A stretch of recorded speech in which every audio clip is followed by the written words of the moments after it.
Hello everyone, welcome to the academy. So part 4 पे पहुंच चुके हैं हम लोग, जिस सीरीज़ में हम लोग कर रहे हैं इंपॉर्टेंट पर्सनैलिटी, उनके द्वारा किए गए महत्वपूर्ण काम इंडस्ट्रियल रिलेशन के ऊपर और उनके द्वारा लिखी कुछ महत्वपूर्ण किताबें जो कि आपके ईपीएफओ एग्जाम के लिए इंपॉर्टेंट है, आने के चांसेस पूरे पूरे हैं। तो आज हम डिस्कस करने वाले हैं महात्मा गांधी जी के बारे में।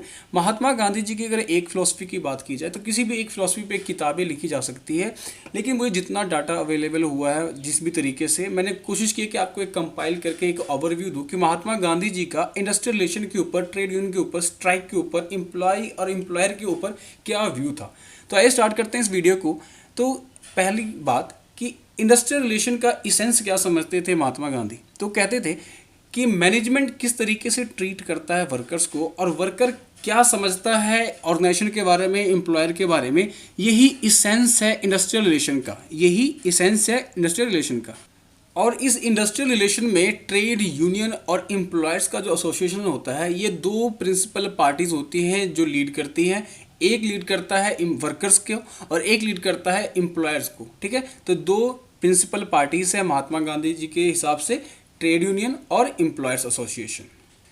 एम्प्लॉय और एम्प्लॉयर के रिलेशनशिप की बात करें तो महात्मा गांधी जी कहते हैं कि दोनों के बीच में हारमोनियस रिलेशनशिप होना चाहिए और स्ट्रॉन्ग सपोर्ट करना चाहिए एम्प्लॉयर को, एम्प्लॉयज़ को, कि वो उन्हें फेयर और just and human condition provide कर सके, ट्रीटमेंट दे सके ऑर्गेनाइजेशन के अंदर।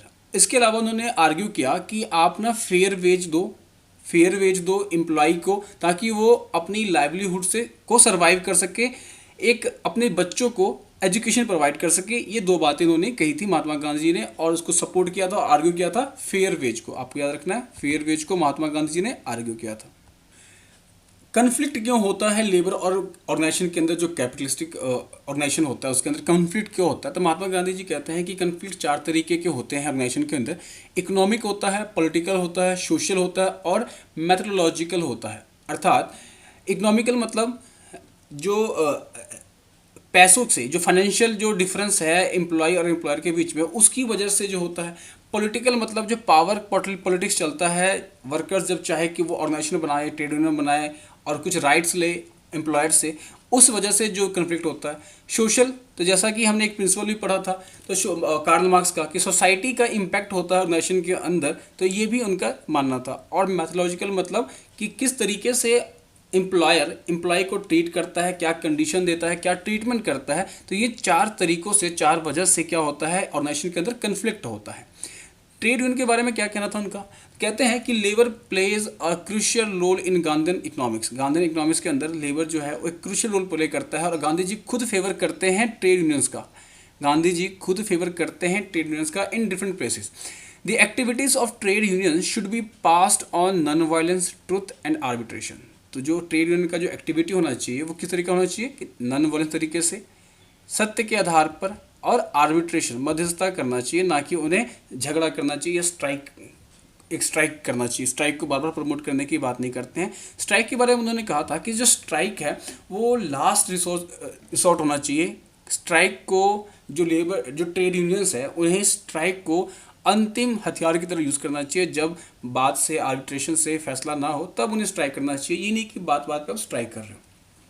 इसके अलावा गांधी जी अगेंस्ट थे, कहते हैं कि पॉलिटिकल और इकोनॉमिक स्ट्राइक जो होते हैं उन्हें वो मिक्स नहीं करना चाहिए। लेबर यूनियंस को, ट्रेड यूनियंस को कभी भी पॉलिटिकल स्ट्राइक और इकोनॉमिक स्ट्राइक को मिक्स नहीं करना चाहिए। Political strike must be treated on their on merit and must not be mixed with और रिलेटेड टू इकोनॉमिक स्ट्राइक।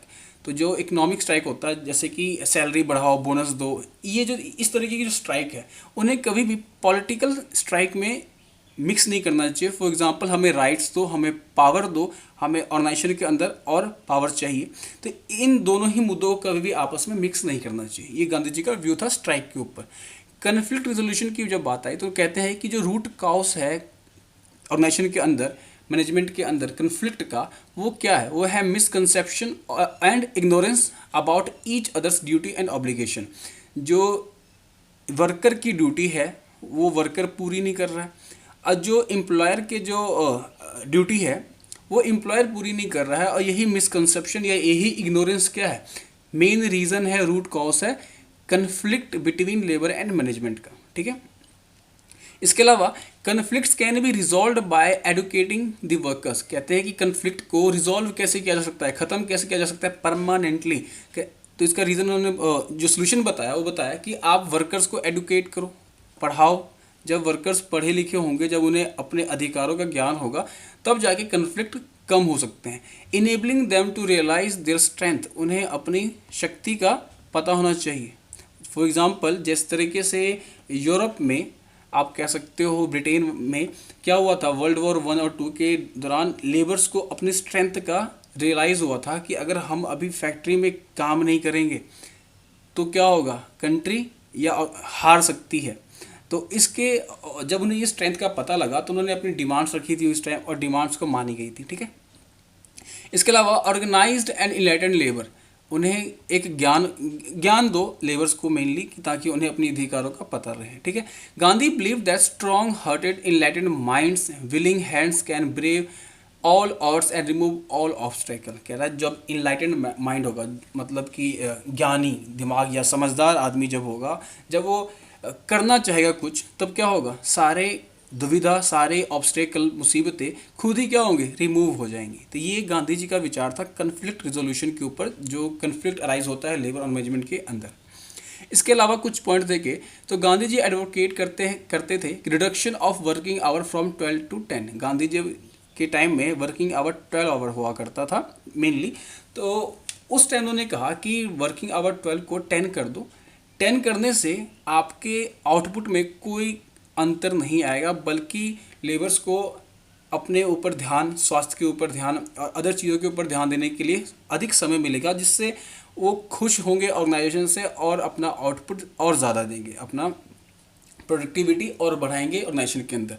इसके अलावा गांधी जी अगेंस्ट थे चाइल्ड लेबर के, ये बात तो कॉमन ही है, हर एक पर्सन ही चाइल्ड लेबर के अगेंस्ट था।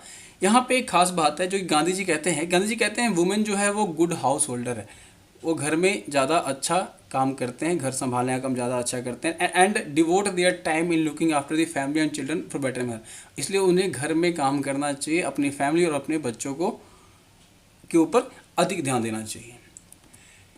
गांधी जी की एक बहुत ही फेमस थ्योरी थी इंडस्ट्रियल रिलेशन के ऊपर। आपने अगर इंडस्ट्रियल रिलेशन की थ्योरीज पढ़ी होंगी तो वहाँ पे एक और थ्योरी ये भी है, ट्रस्टीशिप थ्योरी। तो ट्रस्टीशिप थ्योरी कहता क्या है, ये तो एक पहली बात की गाइडिंग प्रिंसिपल है गांधीयन स्कीम के ऊपर कि कैसे रिजॉल्व कर सके प्रॉब्लम। तो जितने भी थ्योरीज आपने पढ़ी इंडस्ट्रियल रिलेशन के ऊपर, हर थ्योरी कहीं ना कहीं कन्फ्लिक्ट को रिजॉल्व करने का ही सोल्यूशन देता है।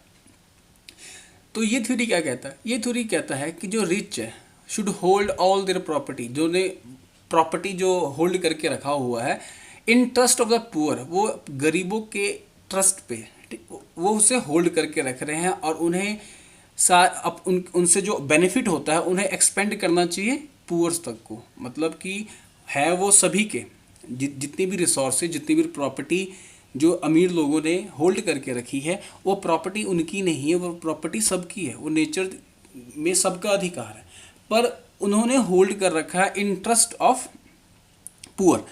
और क्योंकि उन्होंने होल्ड कर रखा है इंटरेस्ट ऑफ पुअर, तो उनसे ऑर्गेनाइजेशन से होने वाले, उस प्रॉपर्टी से होने वाले जितनी बेनिफिट है उनको एक्सपेंड करना चाहिए, उन्हें देना चाहिए पुअर्स तक को भी। ठीक है, उन लोगों को भी, आम लोगों को भी देना चाहिए। Similarly each labour should consider himself as a trustee.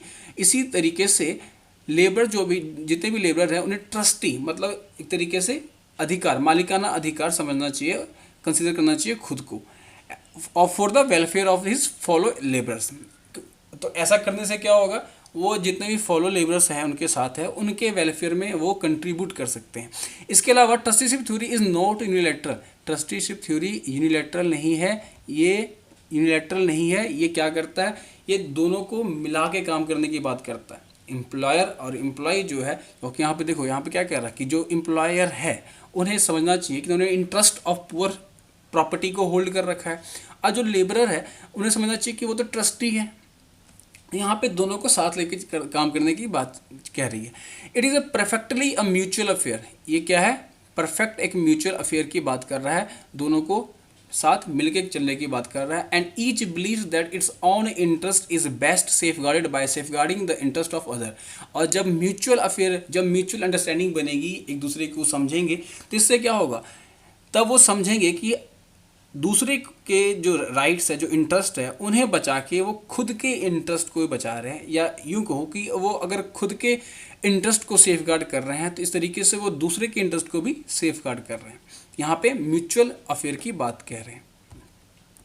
इसके अलावा देयर इज नो सेपरेट, देखो यहाँ पे गांधी जी ने कहा है कि आप चाहो तो भगवान को संतुष्ट कर सकते हो और ईश्वर चाहे तो आपको संतुष्ट कर सकता है, पर there is no separate species called God, पर यहाँ पे ईश्वर जैसा कुछ नहीं है, पर यहाँ पे ईश्वर जैसा कुछ नहीं है। According to Gandhi in universe but all who have power to production, पर जिनके पास भी पावर ऑफ प्रोडक्शन है, मतलब उत्पादन की क्षमता है, and will work for the community using the power, और उन क्षमताओं का इस्तेमाल करके वो लोगों के लिए काम कर रहे हैं, जैसे कि लेबर, मजदूर, तो वो किसी भी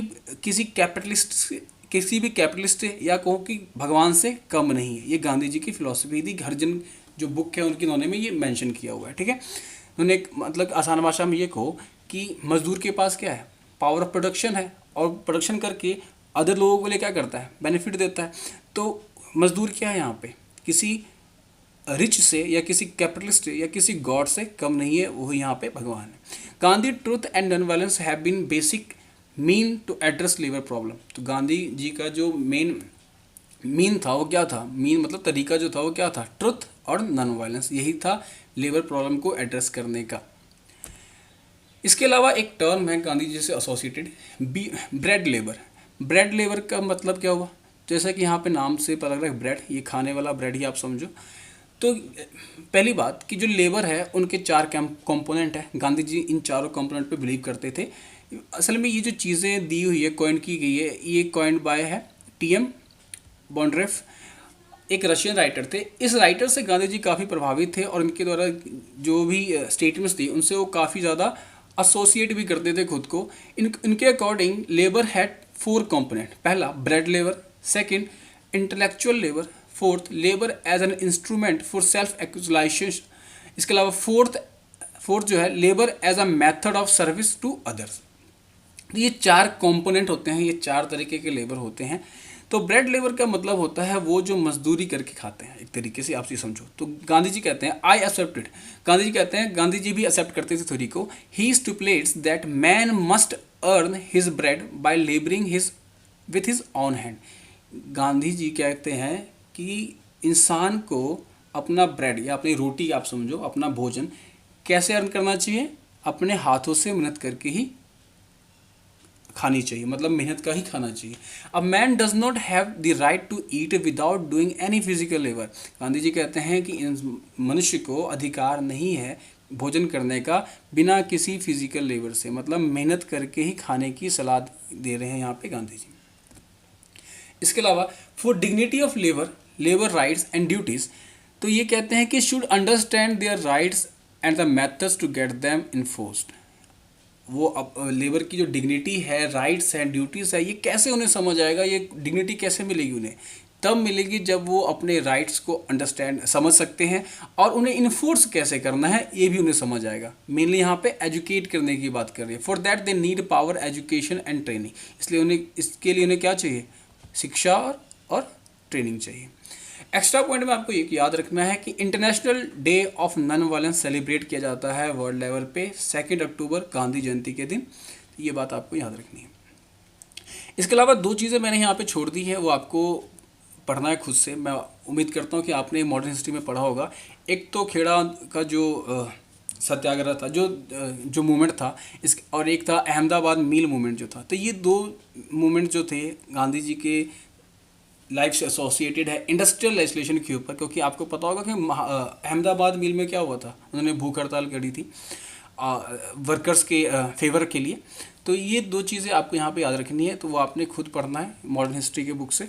इसके अलावा कुछ बुक्स हैं, बुक तो उनके द्वारा लिखी बहुत सारी किताबें हैं, एक फिलॉसफी पे उन्होंने 4 किताबें लिख चुके हैं, लेकिन यहाँ पे कुछ किताबें आपको याद रखनी है। फॉर एग्जांपल ट्रस्टीशिप, जिससे ये थ्योरी निकली है, तो ये आपको याद रखना है कि ये किताब महात्मा गांधी जी ने लिखी है। इसके अलावा industrial and agrarian life and relation, ये किताब महात्मा गांधी जी ने लिखी है। इसके अलावा विलेज इंडस्ट्री, ये किताब भी गांधी जी ने लिखी है। India of my dream, all mans are brother, Hind Swaraj, और ये एक फेमस किताब है जो आपको पढ़नी भी चाहिए खुद से। The story of my experiment with truth, ये भी महात्मा गांधी जी द्वारा लिखी किताब है। इसके अलावा जो भी इंपॉर्टेंट किताबें आपको खुद से भी याद कर सकते हो। तो ये था इस वीडियो का अंत। अगर ये वीडियो आपको अच्छा लग रहा हो, सीरीज अच्छी लग रही हो, तो आप वीडियो को लाइक कर सकते हो, सब्सक्राइब कर सकते हो, और इसकी पीडीएफ आप ले सकते हो टेलीग्राम के चैनल से, री अकेडमी के ऑफिशियल चैनल से। इंस्टाग्राम पे भी फॉलो कर सकते हो, और अगर आप अभी तक आपने सब्सक्राइब नहीं किया तो आप सब्सक्राइब कर सकते हो। तब तक के लिए ख्याल रखिए, स्वस्थ रहिए। Thank you.